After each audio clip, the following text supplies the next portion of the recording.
Capítulo 9. Depois o Senhor disse a Moisés: Vai a Faraó, e dize-lhe: Assim diz o Senhor Deus dos Hebreus, deixa ir o meu povo, para que me sirva. Porque, se recusares deixá-los ir, e ainda por força os detiveres, eis que a mão do Senhor será sobre teu gado que está no campo, sobre os cavalos, sobre os jumentos, sobre os camelos, sobre os bois, e sobre as ovelhas, com pestilência gravíssima. E o Senhor fará separação entre o gado dos israelitas e o gado dos egípcios, para que nada morra de tudo que for dos filhos de Israel. E o Senhor assinalou certo tempo, dizendo: Amanhã fará o Senhor esta coisa na terra. E o Senhor fez isso no dia seguinte, e todo o gado dos egípcios morreu, porém do gado dos filhos de Israel não morreu nenhum. E Faraó enviou a ver, e eis que do gado de Israel não morrera nenhum. Porém, o coração de Faraó se agravou, e não deixou ir o povo. Então disse o Senhor a Moisés e a Araão: Tomai vossas mãos cheias de cinza do forno, e Moisés espalhe para o céu diante dos olhos de Faraó. E tornar-se-á em pó miúdo, sobre toda a terra do Egito. E se tornará em sarna, que arrebente em úlceras, nos homens e no gado, por toda a terra do Egito. E eles tomaram a cinza do forno, e puseram-se diante de Faraó, e Moisés espalhou para o céu, e tornou-se em sarna, que arrebentava em úlceras nos homens e no gado. De maneira que os magos não podiam parar diante de Moisés, por causa da sarna. Porque havia sarna nos magos, e em todos os egípcios. Porém o Senhor endureceu o coração de Faraó, e não os ouviu, como o Senhor tinha dito a Moisés.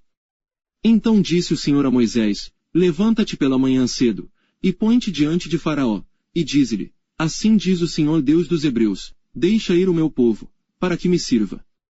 Porque esta vez enviarei todas as minhas pragas sobre o teu coração, e sobre os teus servos, e sobre o teu povo, para que saibas que não há outro como eu em toda a terra. Porque agora tenho estendido minha mão, para te ferir a ti e ao teu povo com pestilência, e para que sejas destruído da terra. Mas, deveras, para isto te mantive, para mostrar meu poder em ti, e para que o meu nome seja anunciado em toda a terra. Tu ainda te exaltas contra o meu povo, para não o deixar ir. Eis que amanhã por este tempo farei chover saraiva muito grave, qual nunca houve no Egito, desde o dia em que foi fundado até agora. Agora, pois, envia, recolhe o teu gado. E tudo o que tens no campo, todo homem e animal, que for achado no campo, e não for recolhido à casa, a saraiva cairá sobre eles, e morrerão. Quem dos servos de Faraó temia a palavra do Senhor, fez fugir os seus servos e o seu gado para as casas. Mas aquele que não tinha considerado a palavra do Senhor, deixou os seus servos e o seu gado no campo. Então disse o Senhor a Moisés: Estende a tua mão para o céu, e haverá saraiva em toda a terra do Egito, sobre os homens e sobre o gado, e sobre toda a erva do campo, na terra do Egito. E Moisés estendeu a sua vara para o céu, e o Senhor deu trovões e saraiva, e fogo corria pela terra, e o Senhor fez chover saraiva sobre a terra do Egito. E havia saraiva e fogo, misturado entre a saraiva. Tão grave, qual nunca houve em toda a terra do Egito desde que veio a ser uma nação.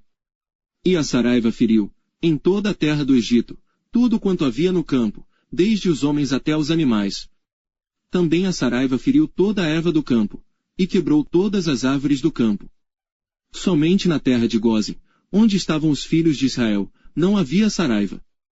Então Faraó mandou chamar a Moisés e a Araão, e disse-lhes: Esta vez pequei, o Senhor é justo, mas eu e o meu povo, ímpios.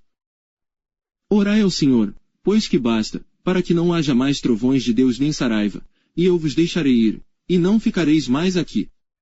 Então lhe disse Moisés: Em saindo da cidade estenderei minhas mãos ao Senhor, os trovões cessarão, e não haverá mais saraiva, para que saibas que a terra é do Senhor.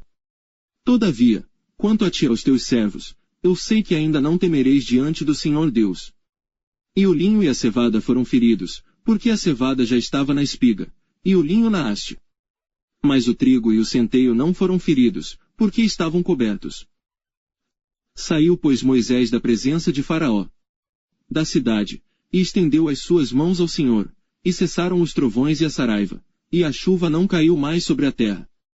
Vendo Faraó que cessou a chuva, e a saraiva, e os trovões, pecou ainda mais, e endureceu o seu coração, ele e os seus servos. Assim o coração de Faraó se endureceu, e não deixou ir os filhos de Israel, como o Senhor tinha dito por Moisés.